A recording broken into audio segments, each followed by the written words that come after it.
Big data. Big data. Big data. Big data, it can lead to surveillance on such an unimaginable scale.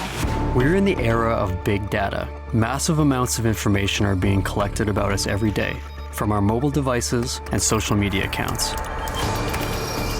This is a new kind of digital surveillance, tracking our shopping habits, our daily routines, and everyone we interact with. But what happens to this data? Who can get their hands on it, and what do they do when they get it? How are they using it to target us?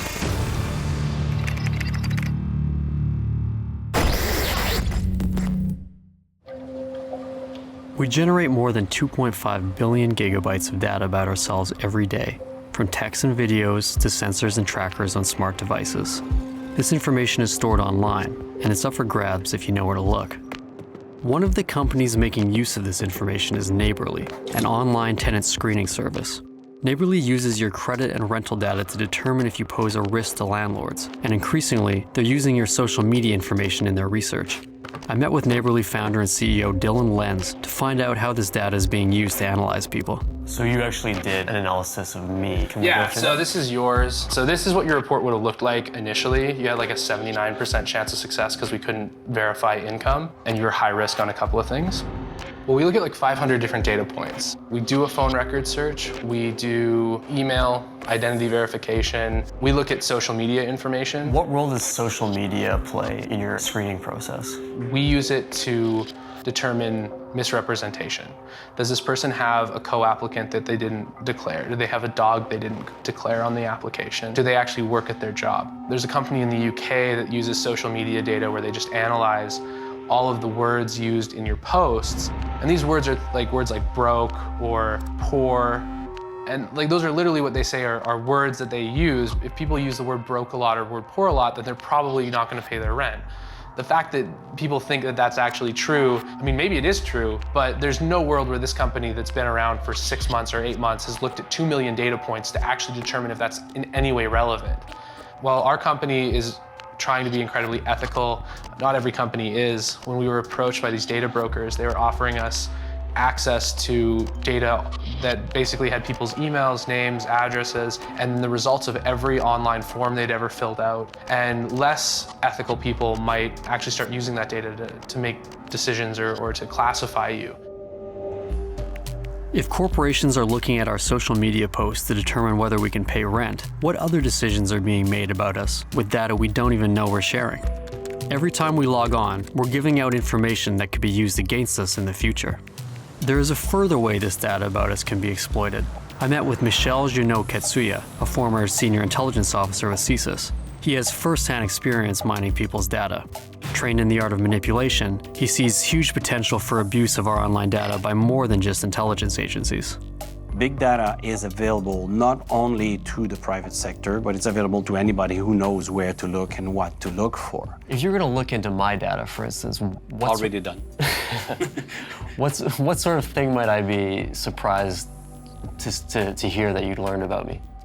There's information about your health profile. There's information about your academic profile. There's information maybe about your spending profile. There's information out there on maybe even your political orientations. There are definitely tons of information about your friends. People would be very, very surprised how much I can actually, for example, describe your personality, you know? Who you are, what you think, what will make you angry or make you sort of react a certain way. And that can be manipulated, ultimately. So this data, it's not only used to, for criminals to steal someone's identity and gain access to their bank account or something, but it can also be used to create a psychological profile that will allow some pretty profound social engineering. In the hand of somebody who knows how to interrogate, for example, or psychologically manipulate a person, which often we do during an interrogation, I can lead you to do or to think certain ways. And that can be extremely powerful. This kind of manipulation is already happening. Advertisers use your data profile to sell you products, political campaigns use it to sway your vote, and now law enforcement is getting in on the game. Throughout the United States, private companies are offering big data analysis to local police.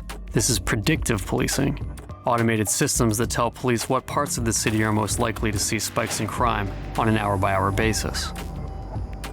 In 2015, the Saskatoon Police Department began work on a new predictive policing program. They reached out to the Centre for Forensic Behavioral Science and Justice Studies. Director Stephen Warmuth saw an opportunity to use the University of Saskatchewan's Advanced Computer Science program to tackle the job. With big data, we have such a broad range of information that we have access to and are built into the database for analysis.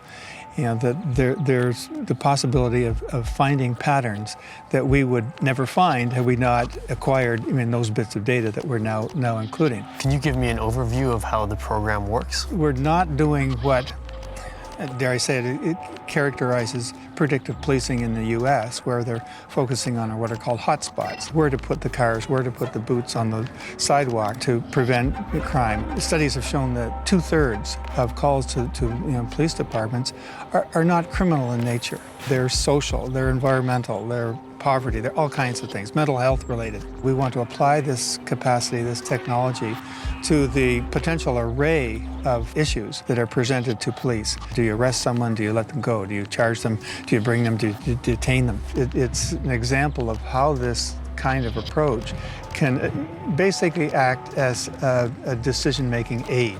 And that's, at the end of the day, all we're trying to do. I wanted to know exactly how this worked, so I spoke to Dr. Daniel Anvari, the man who designs algorithms for the University of Saskatchewan's Predictive Policing Lab. His algorithms sort through people's histories to draw predictions about recidivism, the likelihood that they would commit crimes again in the future. How does this algorithm predict crime? First of all, we are not predicting crime. We are supposed to help those officers to make a better decision, but just giving them better hands on the data. What sort of benefits can we expect to see from the use of such algorithms? I believe the first benefit is for saving time, increasing the efficiency of the police officers. So basically, you would answer these questions, and it would show you how this persona or this identity that you've entered in compares to similar individuals. Similar individual. What is the risk of recidivism for this specific individual, for this specific crime index? And what you're trying to do is just make sure that these data sets most accurately reflect the reality of this person. Exactly. This is a profile, different categories of the questions. You see which category he got what score. Totally, he got 40 score. So that means he is considered as a very high risk for recidivism for this specific crime. This computer program has the power to put someone in jail. Dr. Ann Kavukian, the executive director of the Privacy and Big Data Institute, has been warning people about the way big data is used to profile individuals and the risks this threat poses to our civil liberties. Until very recently, big data has been just assumed to be the machines are pulling this information out, it must be really accurate, and we'll just use it. So there was an assumption of accuracy and soundness associated with the outcome. Recently, in the United States, the Federal Trade Commission has launched a series of papers on the need for algorithmic transparency. They talk about the tyranny of algorithms. What they've learned is that big data can be discriminatory. Bias can be reflected in the algorithms that will lead to unfortunate results for certain socioeconomic groups, etc. Because, as I like to remind people, it's humans coding these algorithms. I mean, humans bring their biases to everything. You have to scratch below the surface and ensure the quality of this and the accuracy. The threat is that human bias can creep into the numbers, creating discrimination in the results. I brought these concerns to the predictive policing team. The potential downside are the data that the algorithm is based on. Are they biased? And there's a possibility of that. And so the criticism is that the algorithm may in fact build that bias into its prediction. We're encouraged that the statistical data-based approach is superior to simple human judgment. But there is that caveat that the data have to be good if they're going to be used without bias. If there is any sign of biasness in the output, we can actually check that and go back to adjust the algorithm. It's not a stone-written algorithm. So what sort of checks and balances are in place to be monitoring whether biases are appearing? I think the cross-validation between different algorithms with one data set would be the best things. Is there ever a limit when it's not desirable to put any more data into it? In general, the more information that you have, you can make a better decision. That's a solid fact, actually. So I don't think data is harmful. The way of we present it or analyze the data might be bad, or might be wrong, or might be risky, but data by itself, information by itself, is always helpful. Our personal data is valuable, and everyone wants to get their hands on it, from law enforcement to government to corporations. But there's very little information about how this data is being used to profile and exploit us. What rights do we lose as individuals in the wake of these technologies? I'm going to take a look at the ways people are exposing these invasive tools and finding ways to regain control of their personal data.